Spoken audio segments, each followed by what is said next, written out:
Nous avons remarqué que vous aimez beaucoup les recettes avec du fromage et des œufs. Bienvenue sur notre chaîne Cuisine Pratique pour les non-voyants et aujourd'hui vous allez être comblés avec la recette du jour qui sera une quiche sans pâte au fromage facile. On aime toujours bien vous donner des recettes faciles. Alors, je vais vous lister d'abord les ingrédients dont vous allez avoir besoin pour 4 personnes. Il nous faut 400 g de fromage à pâte dure. Donc là, j'ai un gruyère. Vous pouvez le faire avec un comté, éventuellement un Emmental. En tout cas, un fromage à pâte dure selon la région où vous habitez. Vous allez trouver ce qu'il vous faut. Il nous faudra 3 œufs, un demi-litre de lait, 8 cuillères à café de maïzena, de la muscade, du poivre. Restez bien avec nous jusqu'au bout parce que je vais vous donner vraiment toutes les astuces pour cette quiche sans pâte, parce qu'il y a des petites astuces supplémentaires pour que ça se passe facilement et bien. Voilà, mais je vais essayer de ne pas faire trop long, je vous promets, je ne vais pas abuser de votre temps. Donc, j'ai déjà préparé mes petits ingrédients, ce qui évite une perte de temps aussi, comme ça je ne vais pas dans les armoires chercher et tout est déjà prêt autour de moi. Voilà, c'est un plat. Alors je vais vous dire un petit peu au niveau diététique, c'est un plat qui est riche en protéines, mais bien sûr riche en matières grasses. Hein. On est clair que nous avons du lait entier. Nous avons du fromage qui est un fromage à pâte dure et qui contient donc quand même 45% de matière grasse. Et sachant que la matière grasse du fromage est calculée sur la masse sèche, plus on va vers un fromage à pâte dure, et bien plus on va aussi monter le taux de graisse, hein, évidemment. C'est pas du tout la même chose d'avoir un fromage blanc à 45% de matière grasse ou un fromage à pâte dure, malgré que le pourcentage soit le même officiellement. C'est pas du tout pareil, le fromage blanc sera toujours beaucoup plus léger. Voilà, ça c'est pour la petite parenthèse théorique. Donc ce plat, on essaiera de l'accompagner de quelque chose de léger. Je propose une salade, ou alors si vous préférez des légumes, style épinards en branche, voilà. Ou alors vous pourriez faire un petit potage de légumes en entrée. On vous mettra peut-être une suggestion dans les liens. Et au niveau du dessert, pareil, on va être vraiment raisonnable. On va plutôt après s'orienter vers les fruits. Voilà, quelque chose de vraiment très léger. Parce que effectivement ce plat est quand même très riche. Voilà. Bien, j'ai donc mon fromage qui est dans le saladier, il est râpé. J'ajoute le lait directement, comme ça je vais l'imbiber. Voilà. Ça y est. Voilà. Et je vais tout de suite emmener mon pichet pour la vaisselle tout à l'heure. Voilà. Vous aurez remarqué que dans les ingrédients, je n'ai pas mentionné de sel et c'est tout à fait voulu puisque le gruyère est un fromage qui est déjà par définition bien salé. Alors en fonction du fromage que vous aurez choisi, vous pourrez rajouter un petit peu ou pas. À vous de voir, il faut simplement goûter le fromage pour vous en rendre compte. Voilà, tout simplement. Voilà, je commence déjà à mélanger, comme ça mon fromage va être bien imbibé avec le lait.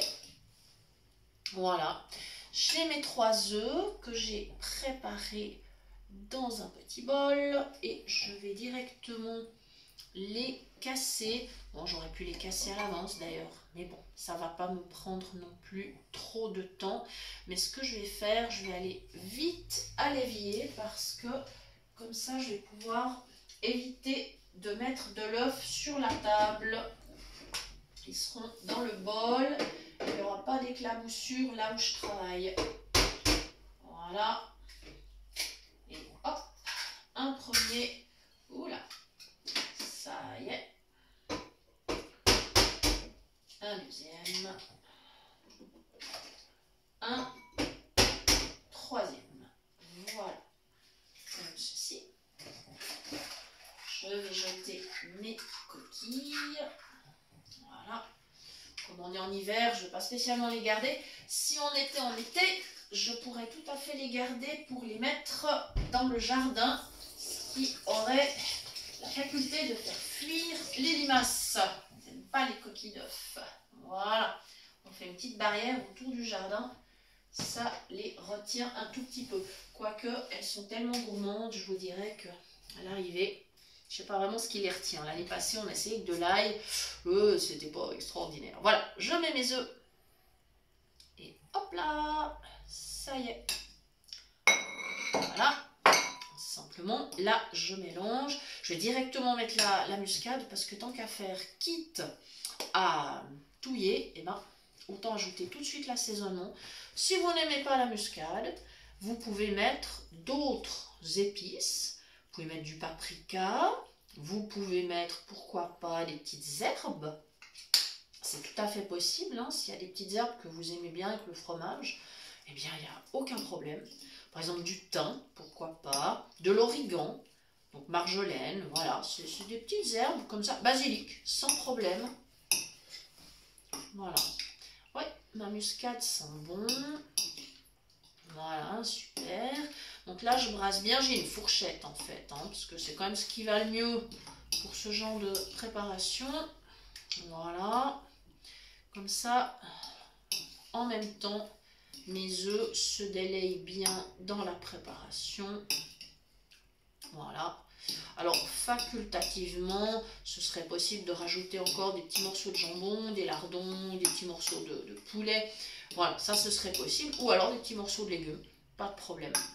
À vous de voir selon vos goûts et selon aussi ce que vous avez à disposition. Parce que la cuisine, c'est souvent, en fait, on varie les recettes en fonction de ce qu'on a à la maison. On ne va pas forcément tous les jours faire les courses. Voilà.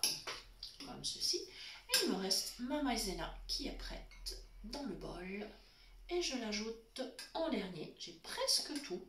Voilà. C'est rapide, hein? C'est rapide. Voilà. Alors maintenant, je vais vous donner les petites astuces parce que je ne veux pas vous faire perdre de temps. Donc la cuisson va se passer bien sûr au four 200 degrés. Moi je dirais bien 30 minutes quand même, peut-être 35. Il va falloir voir parce que je vais le mettre à four froid. J'ai choisi bien sûr un moule anti-adhésif parce que alors le fromage ne demande pas mieux que de coller. Alors vraiment le moule anti-adhésif. Et ma petite astuce avec cette quiche pour arriver à bien la couper parce que quand elle va être chaude, elle va être extrêmement difficile à couper. Ça va plutôt faire un espèce d'amas de fromage, pas terrible. Très bon mais pas terrible à voir. Du coup, ce qu'il faut faire, c'est la laisser refroidir. Carrément. Et une fois qu'elle sera refroidie, avec une spatule en fer, en bois, en plastique, enfin comme vous voulez, vous allez pouvoir découper vos parts et à ce moment-là, ça sera beaucoup plus facile de les présenter dans l'assiette, surtout quand on ne voit pas, n'est-ce pas? C'est encore plus compliqué de faire une présentation. Donc voilà, attendez que ça refroidisse et après vous pourrez tout à fait la réchauffer, hein. Vous pouvez la remettre un tout petit peu au four ou alors... carrément au micro-ondes quelques secondes, ça chauffe vite une part de quiche, hein, il n'y a vraiment pas de souci. Voilà, donc ça c'est mes petites astuces. Et ce qui nous ferait très plaisir, c'est que vous nous disiez en commentaire quelle est votre quiche préférée. Parce que là aujourd'hui c'est celle au fromage, mais il y en a plein de différentes et ça serait sympa si vous pouviez nous dire quelle est celle que vous préférez. Peut-être que votre maman, votre grand-maman faisait, je ne sais pas. Ça serait vraiment cool de partager ça avec nous. Voilà. Et vous pouvez bien sûr toujours nous écrire à l'adresse mail de la chaîne cuisinepratique@mail.ch pour toute demande de recettes ou si vous souhaitez recevoir les liens des prochaines vidéos. Je vais prendre mon moule. Voilà. J'ai posé, alors je vais essayer de, je fais toujours attention, c'est de ne pas être trop près du bord de la table parce que j'ai toujours peur de faire basculer en fait les éléments qui peuvent se casser. Donc je fais très attention à ça parce que vraiment, voilà, c'est bien mélangé. Le poivre, je ne l'ai pas mis dans la pâte, hein. Je donnerai quelques tours de moulin au moment de servir. Ça sera bien meilleur. J'aime bien avoir ce goût de poivre fraîchement moulu, mais sur un plat qui est servi. Voilà. Donc là, j'ai une fourchette que je vais emmener avec moi parce que là, elle ne m'est plus utile du tout. Donc, je vais l'emmener à la vaisselle. Voilà. Comme ceci, je me lave les mains. Voilà. Et là, comme d'habitude, je vais verser ma pâte dans le moule. Je vais faire très attention que ça ne déborde pas. J'espère que c'est bon. Il sera peut-être bien plein d'ailleurs, mais bon, ça va aller. On va y aller dans la confiance. On va y aller dans la confiance. Je laisse quand même mon doigt sur le bord du moule pour être sûr justement que je ne vais pas déborder. Non, c'est bon. Super, super. Voilà, je racle bien avec la maryse. Mais bon, comme c'est une pâte qui est assez liquide en fait, il n'y a pas de souci, ça ne colle pas au saladier. Hein. Voilà, et je vais pouvoir enfourner à 200 degrés. Et il faudra bien sûr vérifier, à partir de 30 minutes de cuisson, il faudra vérifier où on en est. Voilà. En tout cas, je vous remercie beaucoup d'avoir suivi cette recette. Voilà, merci de nous suivre. Vous êtes toujours plus nombreux, ça nous motive énormément. Merci pour vos messages, merci pour vos mails, merci pour vos commentaires, merci pour vos likes. On apprécie énormément. Et nous vous disons à très bientôt pour de nouvelles idées cuisine. Merci.